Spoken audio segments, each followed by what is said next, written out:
नमस्कार. महाराष्ट्राच्या समृद्ध संस्कृतीचे खरे दर्शन घडवणारी व महाराष्ट्राची शान म्हणजे महाराष्ट्राला लाभलेली वारकरी परंपरा व वारकरी संप्रदाय. आनंदाचे, भक्तीचे, सदाचाराचे व निर्मळतेचे प्रतीक म्हणजे वारकरी संप्रदाय. याच वारकरी संप्रदायाने आपल्याला दिलेला अमूल्य वसा म्हणजे वारीचा.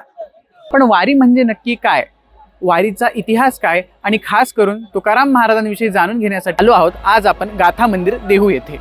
हेच सांगायला आज आपल्यासोबत आहेत संत श्री तुकोबाराय गुरुकुलाचे अध्यापक श्री केशव महाराज हाकवणे. तर चला या मुलाखतीला सुरुवात करूया. इन्फोटेनमेंट मीडियाचा वारी विशेष या कार्यक्रमामध्ये मी आपल्या सगळ्यांचं स्वागत करतो आणि या कार्यक्रमाला सुरुवात करतो. महाराज, पहिला प्रश्न आमचा असा आहे की इतके वर्ष झाले वारी, पंढरीची वारी किंवा चला पंढरीच्या वारीला जाऊया हे सगळं आम्ही ऐकतो, पण ही वारी म्हणजे नेमकी काय? वारी म्हणजे सरळ आपण ज्या ठिकाणी आहोत त्या ठिकाणाला सोडायचे आणि भगवान परमात्मा म्हणजे ज्याला आपण देव म्हणतो, तो जे देव ज्या ठिकाणी आहे त्या ठिकाणीपर्यंत जाणं, याला वारी असं म्हणतात. मग आपलं प्रत्येकाचं स्वतंत्र ठिकाण आहे. आज जर आपल्या पंढरपूरच्या वारीच्या संबंधाने जर आपण विचार करायला लागलो तर आत्ता या मितीला आपण देहूमध्ये आहोत. 18 तारखेला तुकाराम महाराजांच्या पालखी सोहळ्याबरोबर आपण देहूतनं पंढरपूरकडे प्रस्थान करणार, ही वारीच आहे. 19 तारखेला ज्ञानोबारायांच्या सोहळ्याबरोबर आळंदीतून सगळे वारकरी प्रस्थान करणार, ही वारीच आहे.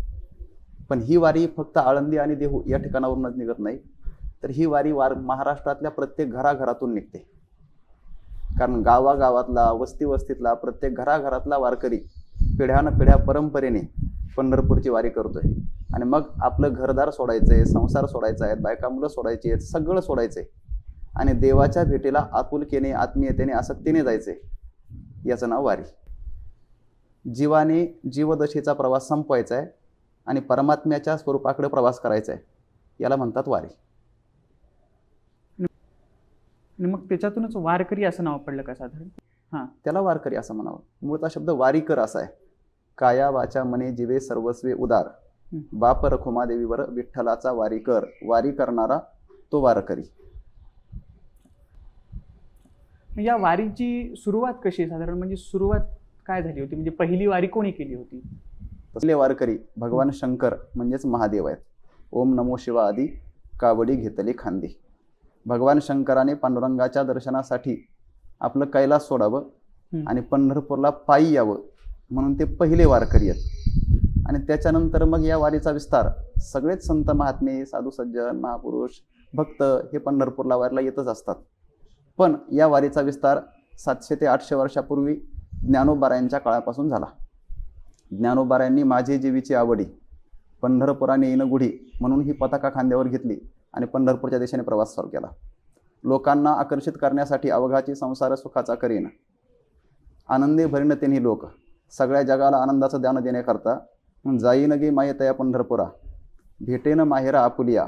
माझं माहेर स्वरूप असणारा पांडुरंग परमात्मा हा प्रत्येक जीवाचं माहेर आहे. जसं सासरी आलेल्या लेकीला आपल्या सासूरवासाला कंटाळल्यानंतर जाच नकोसा वाटतो आणि पुन्हा एकदा आपल्या माहेराला, आपल्या मायबापाला भेटावं वाटतं, तसं प्रत्येक जीवाचा संसारातला दुःखाचा त्रास, सासूरवास, जाच याच्यातून निवृत्ती होण्यासाठी एकच पर्याय, तो म्हणजेच पांडुरंगाची भेट, अर्थात परमात्म्याच्या माहेर स्वरूप असणाऱ्या भगवंताच्या जवळ जाऊन त्याच्या अंग खांद्यावर लोळायचं आणि त्याच्या सहवासाचा आनंद घ्यायचा. हे वारीचं स्वरूप आहे. महाराज, महाराष्ट्रात अनेक दैवत आहेत, म्हणजे देवी झालं किंवा अनेक देव आहेत असे, पण हे सगळे सोडून फक्त मग पंढरपूरचा पांडुरंगच का वारीला? वारी इतरही देवांची होते ना. कोणत्याही देवतेकडे जात असताना त्या देवतेकडे जाणं आणि पुन्हा त्याच्याकडनं येणं, याचं नाव वारीच आहे.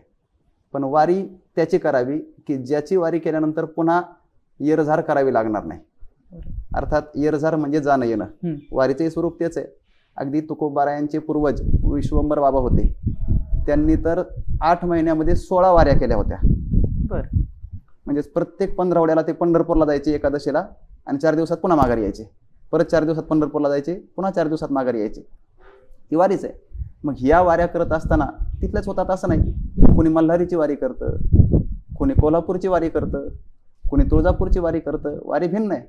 पण सगळ्या देवतांचंही अधिष्ठान असणारा बळीया माझा पंढरीराव, जो या देवांचाही देव, देवांच्या वाऱ्या कराव्यात का देवांच्या देवाच्या वाऱ्या कराव्यात. इतर देव आहेत आणि पंढरीनाथ म्हणजेच पांडुरंग हा सगळ्या देवांचा देव आहे. पण वारी जर करायची असेल तर इतरांची करण्यापेक्षा त्याची करावी. जो सर्व देवांचाही देव आहे त्याची पांडुरंगा देव आहे त्याची पांडुरंगाची. त्यामुळे पांडुरंग हा मोठा. पण मी भरपूर वारकऱ्यांचं पाहिले महाराज, सगळी घरादाराची कामे सोडून किंवा काही असो, घरातलं कितीही मोठं काही काम असो, ते सगळं सोडून दरवर्षी वारकरी वारीलाच जातात. आणि जो एकदा वारी जो करतो तर त्याला पुढच्या वेळेस त्या वारीची ओढच लागते. मग असं का, असं काय आहे या वारीत? बद्दल वारीच्या आनंदाबद्दल बोलायचं झालं तर एका वचनात सांगायचं झालं, ते सुख काय सांगू वाचे बोलता नये. वारीच्या ठिकाणी असणारा आनंद किंवा वारीमध्ये मिळणारं सुख हे तोंडाने सांगून किंवा शब्दाने व्यक्त करता येण्यासारखं नाहीच आहे. वारी अनुभवण्याचा विषय. वारी हा केवळ सांगणं, बोलणं आणि त्याच्याने कळणं. जसं आपण एखाद्या वेळेस साखर गोड आहे असं तोंडाने सांगतो, पण किती गोड आहे हे जर समोरच्याला कळून द्यायचं असेल तर त्याच्या तोंडात चिमूटभर साखरच टाकावी लागते. बरोबर. तसं वारीमध्ये काय आनंद आहे, वारीत किती सुख आहे हे जर कळायचं असेल तर मला वाटतं आपणही त्या वारीचा आनंद घेतला पाहिजे, वारीत सहभागीच व्हायला पाहिजे. आणि मग या वारीत सहभागी झालं की कळतं संसारामध्ये असणारं सगळं दुःख विसरण्याचा एकमेव पर्याय, एकमेव साधन म्हणजेच वारी आहे.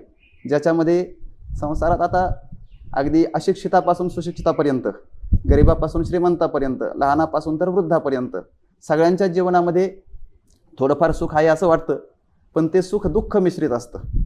आणि वारीतलं सुख हे निर्भेळ सुख असतं, ज्याच्यामध्ये दुःखाचा लेशही नाही, ज्याच्यामध्ये दुःखाचा कणही नाही. असं निर्भेळ, निरतिशय, निरसुख म्हणजेच केवळ सुख अनुभवायचं असेल तर वारीलाच यावं लागेल.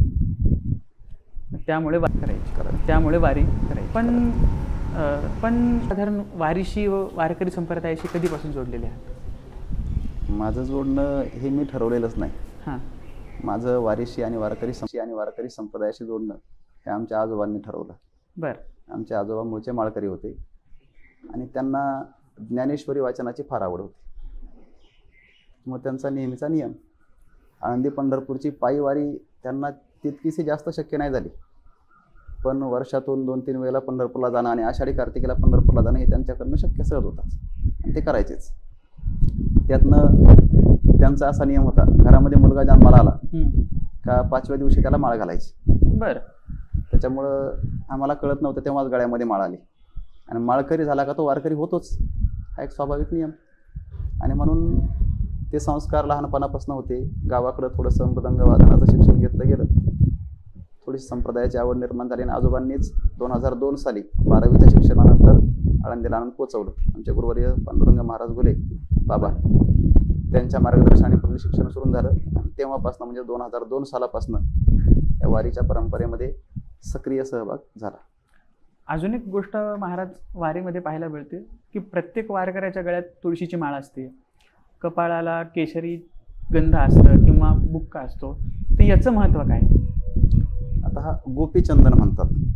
कपाळाला जो गंध लावतात तो गोपीचंदन आहे. साक्षात गोपिकांच्या चरणराजाची धुलीच आहे.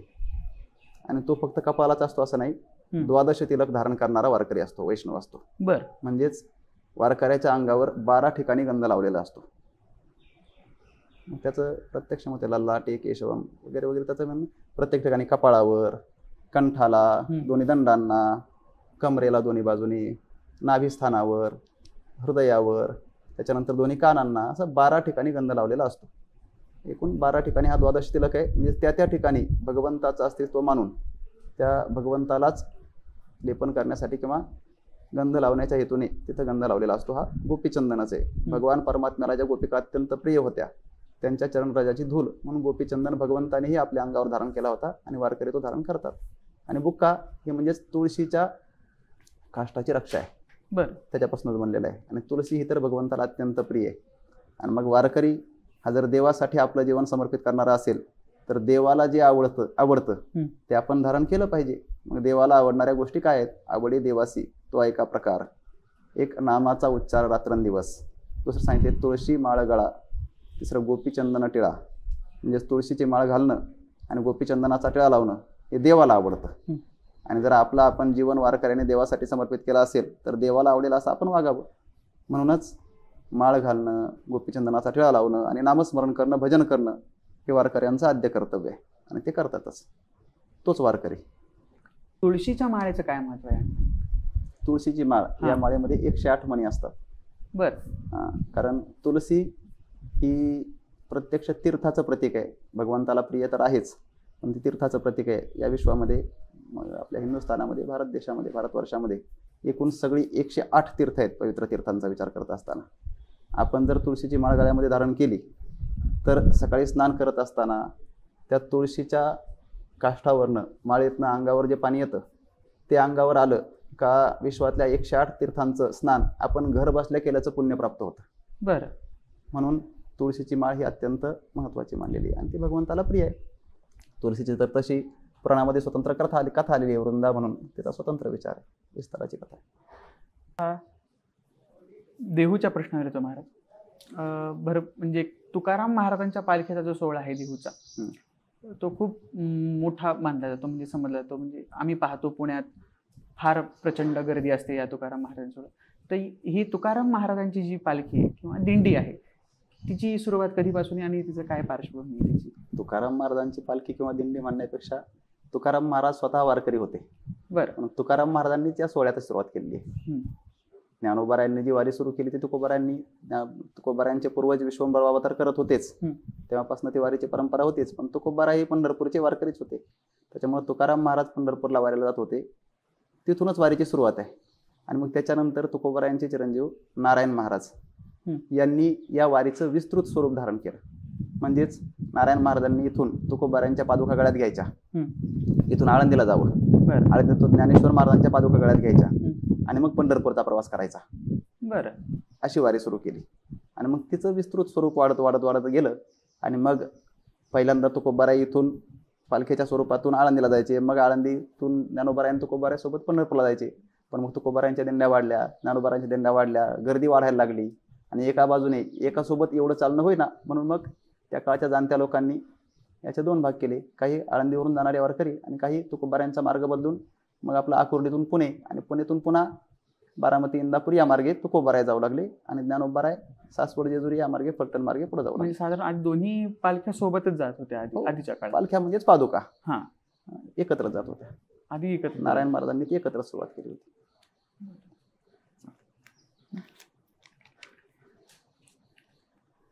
तुकाराम महाराज म्हणले साधारण की मग अभंग येतात डोळ्यासमोर साधारण. म्हणजे तुकाराम महाराजांचं नाव ऐकलं की अभंग किंवा त्यांनी केलेली गाथा ही डोळ्यासमोर येतेच तुकाराम महाराजांचं. तर पहिली अभंग म्हणजे काय साधारण? सर्वात साधारण प्रश्न विचारतो. अभंग म्हणजेच आता मराठी भाषेतलं एक पद्य आहे. बर. सरळ सरळ अभंग शब्दाचा अर्थ पद्य आहे. ज्याच्यामध्ये ओवी, अभंग वगैरे वगैरे अनेक प्रकार आहेत. हे पद्य आहे.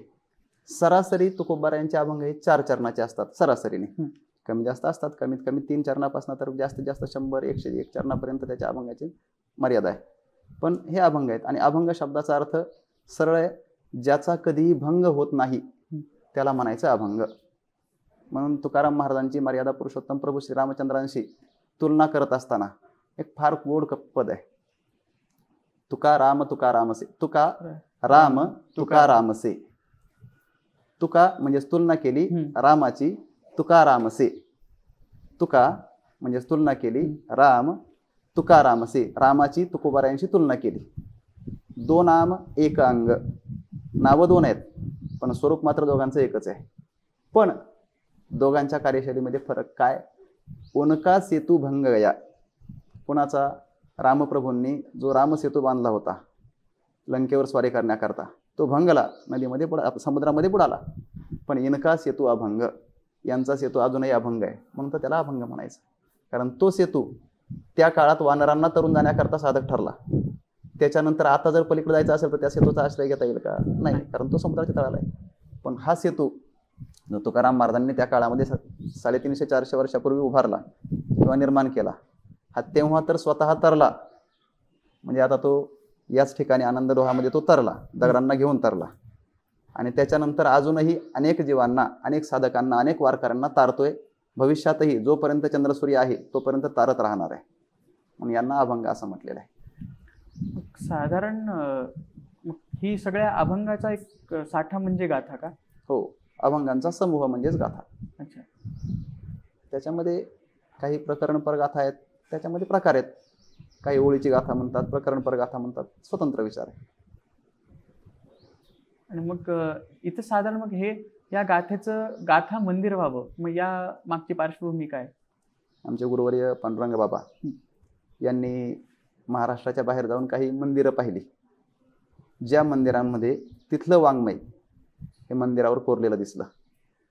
आणि मग त्यांच्या मनामध्ये अशी संकल्पना आली की ज्या वाङ्मयाचा प्रत्यक्ष दगडाशी काही संबंध नाही, ती हे वाङ्मय दगडावर कोरलेलं आहे. हो. पण आपली गाथा ज्या वेळेस तुकाराम महाराज निर्माण करत होते किंवा रचत होते, अभंग त्यांच्या मुखातून बाहेर पडत होते, त्यावेळेस तत्कालीन धर्ममार्तंडांनी एकत्र येऊन तुकोबारायांच्या विरोधात कटकारस्थान करून तुकाराम महाराजांना दगडाला बांधून ही गाथा या डोहात बुडवायला लावली. बरं. गाथा दगडाला बांधून बुडवली. 5 दिवसपर्यंत तुकोबारायांनी आपला प्रारब्धाचा भाग म्हणून तो सोडून दिला, देवाची इच्छा म्हणून. पण 5व्या दिवसापर्यंत तुकोबारायांच्या लक्षात आलं की लोक देवाच्या अस्तित्वावर शंका घेऊ लागले. आणि मग त्यानंतर तुकोबाराय स्वतः याच डोहावर इथं खाली 13 दिवस अनुष्ठानासाठी बसले, अन्न पाण्याचा त्याग करून.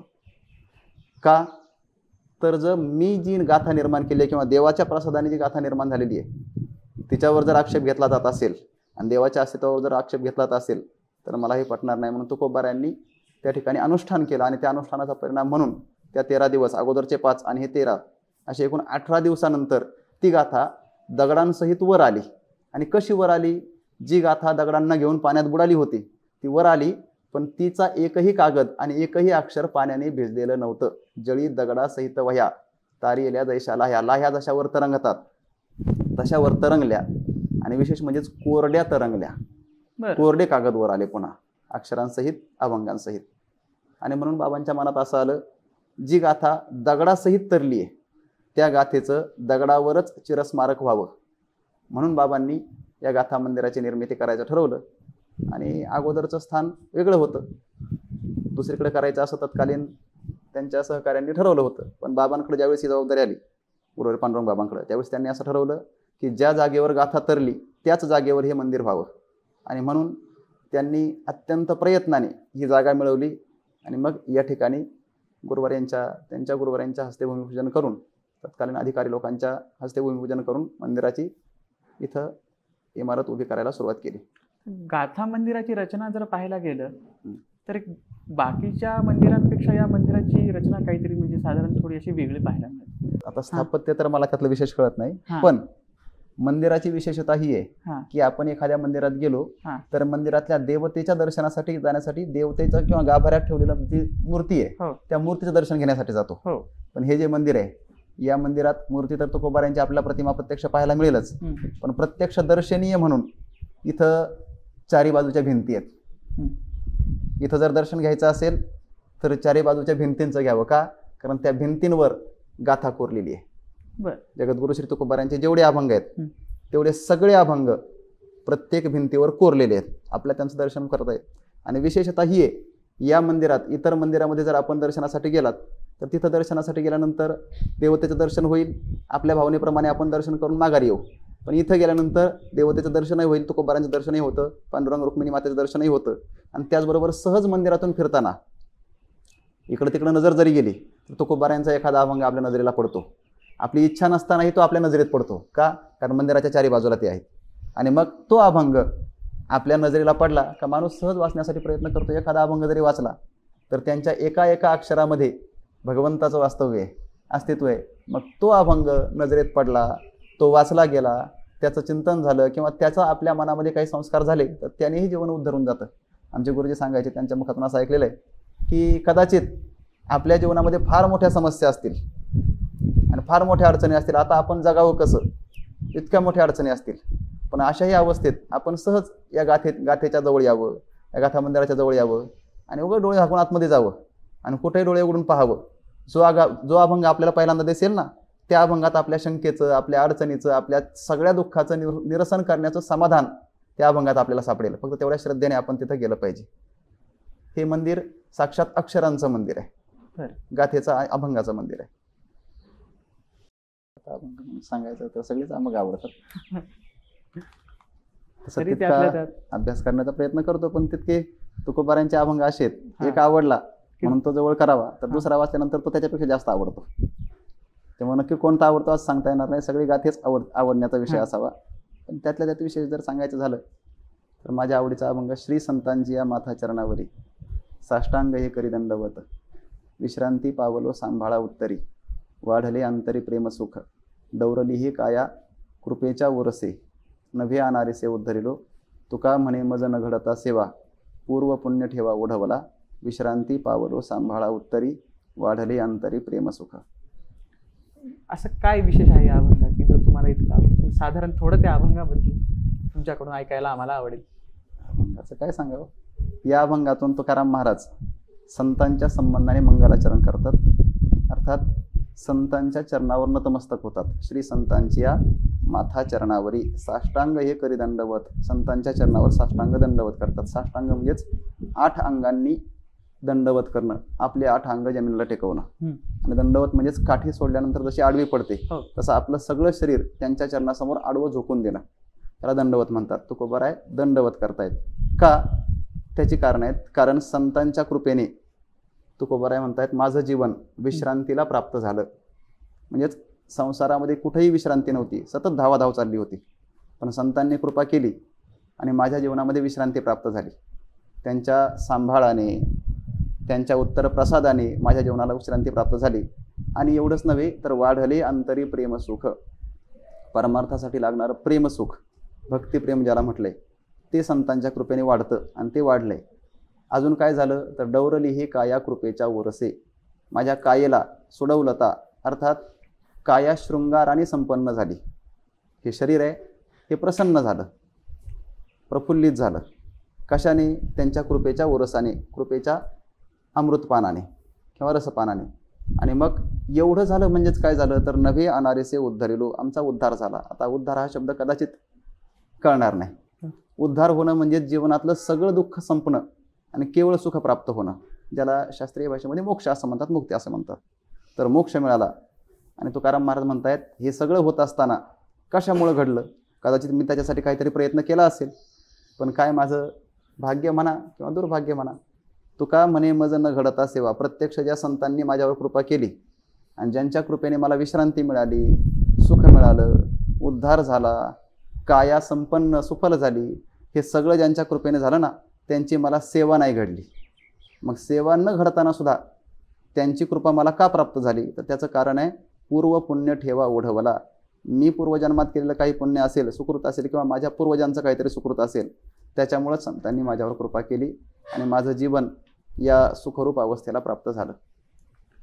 आता साधारण तुकाराम महाराजांच्या अभंगात बघितलं आपण, तर तुकाराम महाराजांनी एक भक्तीची नवीन व्याख्या म्हणजे आपल्याला सांगितली. साधारण म्हणजे मी तुकाराम महाराजांचा एक साधारण अभंग वाचलेला की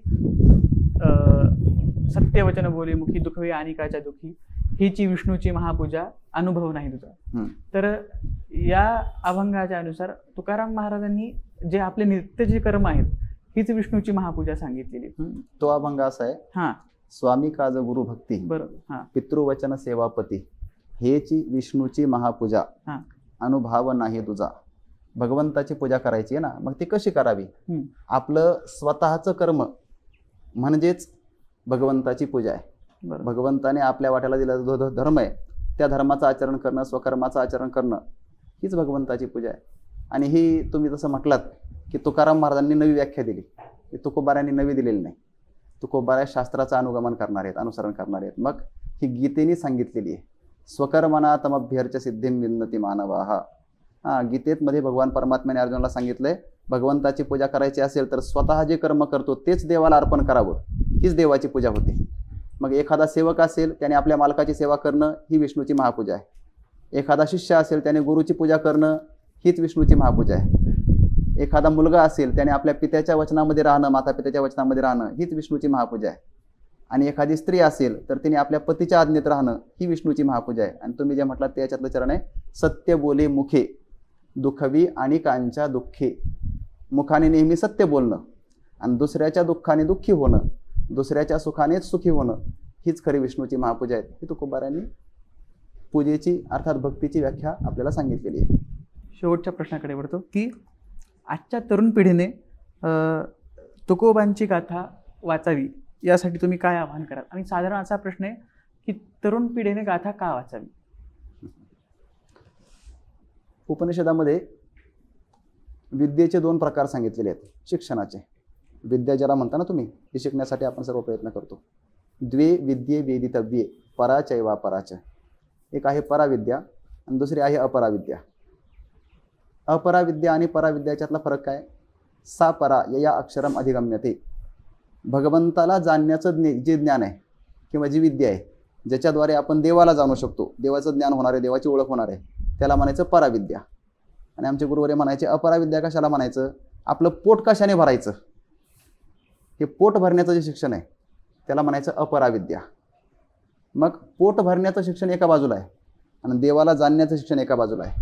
माणसाच्या ठिकाणी भगवंताच्याच कृपेने, मनुष्य प्राण्याच्या ठिकाणी बुद्धी नावाचा असा एक विशेष गुण आहे की जो इतरांना नाही आहे. पशुपक्ष्यांच्या ठिकाणी बुद्धी आहे असं आपल्याला वाटतं, पण ती तितकीशी नाही जी माणसाच्या ठिकाणी. माणूस बुद्धीच्या जोरावरच पशुपक्ष्यांवरही ताकद जास्त असतानाही विजय मिळवू शकतो. अगदी हिंस्र पशु जरी असले तर त्यांच्यावरही माणूस सत्ता गाजवू शकतो का? बुद्धीच्या जोरावर. कितीही ताकदवान हत्तीसारखा जरी असला तर त्याच्यावर अंकुशाचा मार करून माणूस त्याला आखडू शकतो. कशाने? बुद्धीने. मग बुद्धी जर आपल्याला दिलेली आहे तर आपल्या त्या बुद्धीचा उपयोग केवळ पोट भरण्यासाठीच करायचा का? आणि पोट भरण्याचं शिक्षण जर घ्यायचं असेल, म्हणजेच अपराविद्येचं शिक्षण घ्यायचं असेल, तर ते शिक्षण घ्यायची गरज आहे का याचाही विचार केला पाहिजे. आमचे गुरुजी असं म्हणायचे, ते म्हणायचे बा पोट भरण्याचं शिक्षण घ्यावंच लागतं असं काही नाही का? ज्याला काहीही शिक्षण नाही अशाचंही पोट भरतं. आणि कदाचित आपण पहा रस्त्यावर फिरणारे कुत्रे, इतर फिरणारे काही बैल असतील किंवा कोणतेही पशु असतील, यांचं पोट भरत नाही का? त्यांनाही कदाचित आपल्याला जे खायला मिळत नाही ते खायला मिळतं. मग त्या शिक्षणाचा उपयोग, आपल्या बुद्धीचा उपयोग जर त्याच्यासाठीच करायचा असेल तर मग त्यांच्यात आणि आपल्यात फरक काय? म्हणून आपण शिक्षण घ्यायचं असेल, विद्या मिळवायची असेल तर पराविद्या मिळवायची, की जी विद्या परमात्म्याला, नामदेवाला माहिती करून देणारी आहे, देवाचं खरं यथार्थ रूप जाणीव करून देणारी आहे. आणि ती विद्या घ्यायची म्हणजेच तुकोबारायांच्या गाथेचं शिक्षण करायचं, अध्ययन करायचं. आणि म्हणून देवाला ओळखण्यासाठी अजून जर याच्यापेक्षा जवळचं बोलायचं झालं तर स्वतःला स्वतःचा परिचय करून घ्यायचा असेल तर तुकाराम महाराजांच्या गाथेचं शिक्षण घ्यावं. आणि अजून थोडंसं तुमच्या विज्ञानाच्या अंगेने बोलायचं झालं तर विज्ञानामध्ये किंवा सामाजिक व्यवस्थेमध्ये जेवढे काही प्रश्न, जेवढे काही शंका आपल्याला व्यवहारामध्ये पडतात, व्यवहारामध्ये ज्या काही अडचणी येतात, त्या सगळ्यांची उत्तर आपल्याला गाथेमध्ये सापडतील. म्हणून गाथेचं अध्ययन प्रत्येकाने केलं पाहिजे. गाथा आपल्याला अंतरंगामध्ये नेते, आपल्या सगळ्या शंकांची समाधानं स्वतःच्या आतमध्ये आहे हे शिकवते. म्हणून गाथेचं अध्ययन सर्वांनी केलंच पाहिजे. जास्तीत जास्त लोकांनी वारीमध्ये यावं यासाठी आपण काय आवाहन कराल? वारी ही जर सुखाचं साधन असेल, आनंदाचं साधन असेल, तर मग अवघाचे संसार सुखाचा करील ना, ज्ञानोबा म्हणतात. मग सुखाचं करण्यासाठी प्रत्येकाने सुखाचं अवलंबन पाहिजेच आहे, प्रत्येकाला सुख पाहिजेच आहे. तर ज्याला ज्याला सुखाची अपेक्षा आहे, सुखरूप असणारा परमात्मा विटेवर उभा आहे. पंढरपूरला तो आपली वाट पाहतोय, वाट पाही उभा भेटीची आवडी. आणि तो सुखरूप आहे, सुखरूप आहे से दुजे कोण सांगा, तुकोबारांनी म्हटले. मग जर आपल्याला सुखाची अपेक्षा आहे तर लहानापासून तर वृद्धापर्यंत ज्याला ज्याला जीवनामध्ये असं वाटतंय माझं दुःख संपावं आणि मला सुख मिळावं, त्या प्रत्येकानेच वारीमध्ये सहभागी व्हायला पाहिजे. विशेषतः तरुणांनी व्हायला पाहिजे. कारण तुकोबाराय म्हणतायत, तरणा भाग्यवंत नटे हरिकीर्तनात. परमात्म्याकडे जात असताना नाचत गात उड्या मारत जायला पाहिजे. वृद्धांना ते शक्य होत नाही, बालकांनाही ते शक्य होणार नाही, पण तरुणांमध्ये मात्र हे नाचत उड्या मारत गात भजन करत सामर्थ्याने ताकदीने त्याच्याकडे जात त्याची साधना करण्याचं सामर्थ्य आहे. म्हणून सर्वांनी विशेषतः तरुणांनी वारीमध्ये आकर्षित व्हावं आणि आपल्या संस्कृतीला, महाराष्ट्राच्या संस्कृतीला जतन करण्याचं काम करावं. कारण ही वारी म्हणजेच महाराष्ट्राची अनादी संस्कृती आहे, परंपरा आहे. आपल्या परंपरा आपण नाही जतन केल्या तर मग कोण जतन करणार आहे? मग ते आपणच जतन केल्या पाहिजेत. उलट आपल्या वाडवडिलांनी जी वारी नियमाने केली ती प्रत्येकाने केली पाहिजे. बरेच वारकरी असे आहेत आता ज्यांच्या घरात वारी नसतानाही वारी सुरू करतात. आणि कित्येक असे आपल्याला पाहायला मिळतात, उच्च शिक्षण झाल्यामुळं किंवा अति जास्त मोठ्या पदांवर गेल्यामुळं वाडवडिलांची पूर्वजांची वारी बंद पडते, अशी बंद पडू देऊ नये, ज्याच्यामुळं आपल्या इथून स्थान सोडून गेलेल्या मातापित्यांनाही आनंद वाटेल, समाधान मिळेल आणि आपली वारीची परंपराही खंडित होणार नाही, याच्याकरता सर्वांनी वारीमध्ये सहभागी व्हायलाच पाहिजे, व्हावं ही अपेक्षा. शंकांचं निराकरण आज आपल्या महाराजांकडून आपल्याला झालेलं आहे. तर सर्वांनी वारीमध्ये सहभागी व्हावं ही आमची विनंती. धन्यवाद.